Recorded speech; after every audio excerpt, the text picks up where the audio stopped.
हरे कृष्णा। तो सभी वैष्णव भक्तों के चरणों में दंडवत प्रणाम। भक्त नरसिंह मेहता कथा श्रृंखला में आपका स्वागत है। अभी तक हमने 12 भाग का श्रवण किया। आज का हमारा 13वां भाग है, कुंवरबाई का संसार चित्र।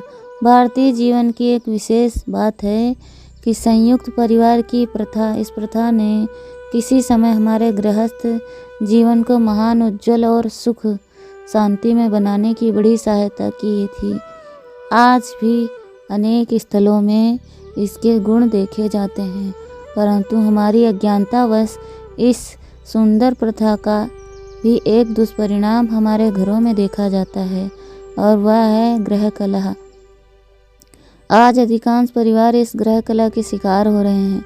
इसके कारण हजारों कोमल अविकसित कलियां, अनेक कुल ललनाएं अकाल ही काल के गाल में समा जाती हैं।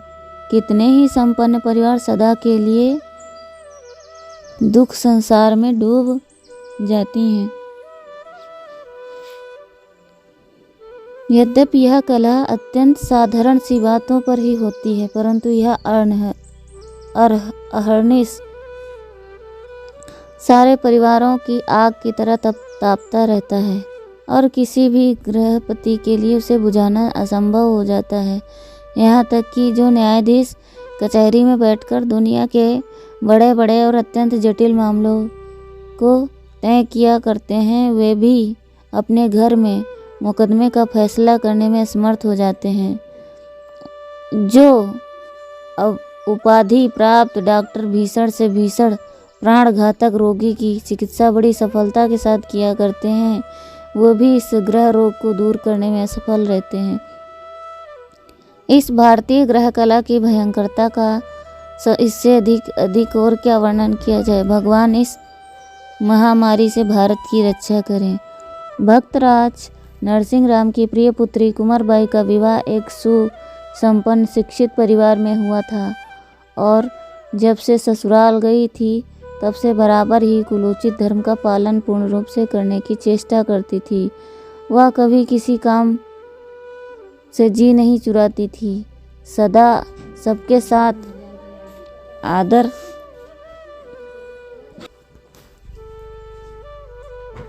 वह कभी किसी काम से जी नहीं चुराती थी और सदा सबके साथ आदर और प्रेम का बर्ताव करती थी। फिर भी घर में बेचारी का मान नहीं था। घर में निरंतर कलह रहता था। सास, जेठानी और ननद सभी उस पर बागबान बरसाया करते थे। एक तो वह गरीब घर की लड़की थी, दूसरे उसका पति बसंत राय दुर्व्यसनी, लंपट और क्रोधी था। इस कारण उसकी शिकायत भी कोई नहीं सुनता। वह बेचारी भीतर ही भीतर अपनी व्यथा से नित्य घुला करती थी। इसके अतिरिक्त एक तीसरा कारण और उपस्थित हो गया। इधर उसकी शादी हुए कई वर्ष बीत गए, परंतु उसे कोई संतान नहीं है।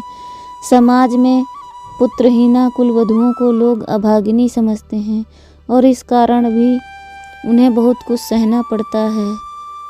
लोग उन्हें तरह तरह के दुर्वचन सुनाते हैं और उस पर दूसरा विवाह कर लेने की धमकी भी देते हैं। कुंवरबाई और दुखों को सह ही रही थी। यह दुख उसके लिए सहनीय हो गया, क्योंकि इसमें उसका क्या दोष था, अथवा उसके लिए स्वयं वह कर ही क्या सकती थी। कुंवरबाई के ससुर विचारशील तथा दयालु स्वभाव के पुरुष थे। वह पुत्रवधू के कष्टों को बिल्कुल अपरिचित नहीं थे, फिर भी वह इस मामले में कुछ करने में असमर्थ थे।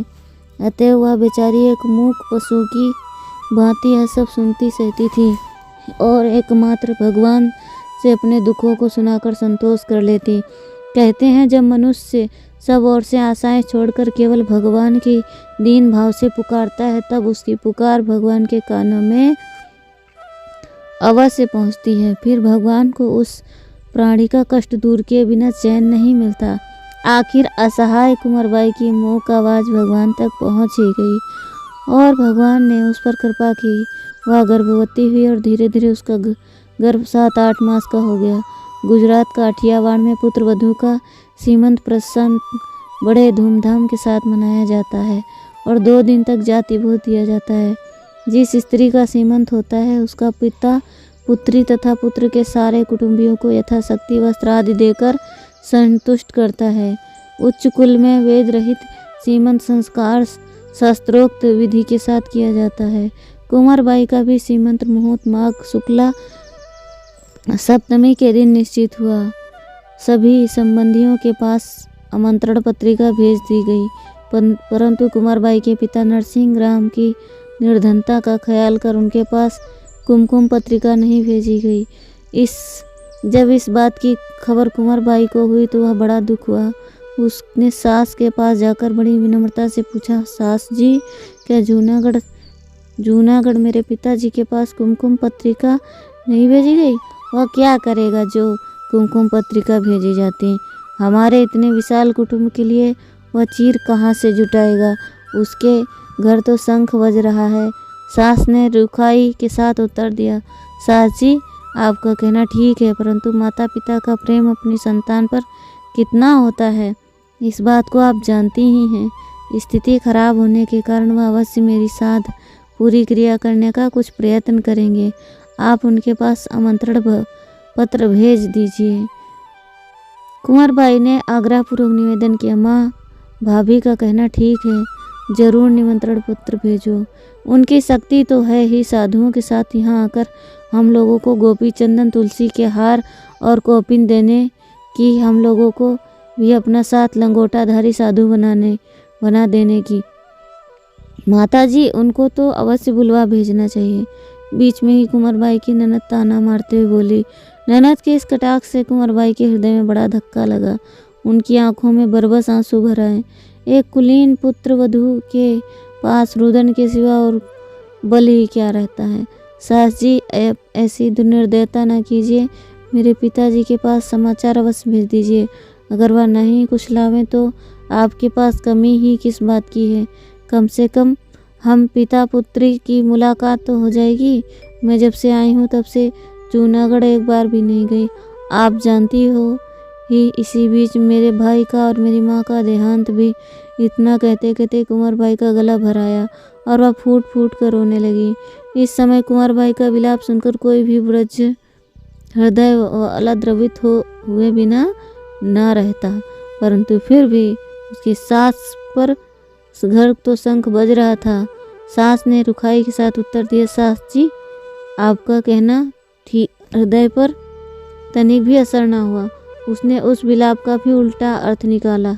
वह कहने लगी, देखो कैसी गरीब गाय जैसी बन जाती है। यहाँ पिताजी कह रही है और वहाँ कोई पूछता भी नहीं। यदि उस निगोड़े में किंचित भी प्रेम होता तो किसी दिन यहाँ आकर बेटी की खबर न ले जाता। जब से आई है तब से एक चिड़िया भी तो झांकने नहीं आई। उसे कहने काहे का प्रेम, उसे तो प्रेम ही मुक्त का माल खाने में से और टोपी लंगोटी धारण करने से, नाचने कूदने से। टोपी में है 3 गुण, नहीं मुनीम नहीं सेठ, बाबा बाबा सब करें और भरे खुशी से पेट, फिर उसको और चाहिए ही भी क्या। बस दिन भर सालीग्राम पत्थर से माथा कूट, वह इसी धुन में ना मालूम और क्या क्या कह डालती। किंतु इसी बीच श्रीरंगधर मेहता घर में आ गए।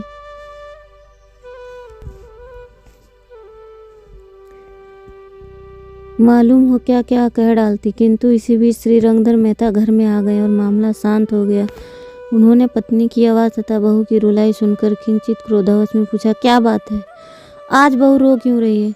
तुम दोनों माँ बेटी क्यों इस गरीब लड़की के पीछे बराबर लगी रहती हो? बात कुछ नहीं, बहू कहती है कि मेरे पिताजी के पास कुमकुम पत्रिका भेजी और मैं कहती हूँ कि कोई ज़रूरत नहीं। श्रीरंगधर की पत्नी ने उत्तर दिया, इसमें कौन बात है? मैंने तो इसलिए पत्रिका नहीं भेजी कि इससे भक्तराज के भजन में व्यर्थ बाधा पहुँचेगी और कुछ वे भार आ जाने से उन्हें कष्ट भी होगा। यदि बहू की ऐसी इच्छा है तो मैं आज भी ब्राह्मण के हाथ कुमकुम पत्रिका भेज देता हूँ। श्रीरंगधर मेहता ने शुद्ध हृदय से आश्वासन देते हुए कहा।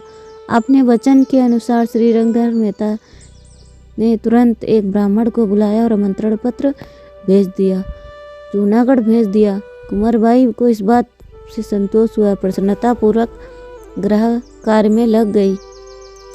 तो हरे कृष्णा कृष्णा कृष्णा हरे हरे, हरे रामा राम राम हरे हरे। जगतगुरु शिल प्रभुपाद की जय। अनंत कोटि वैष्णव भक्तों की जय। हरे कृष्णा।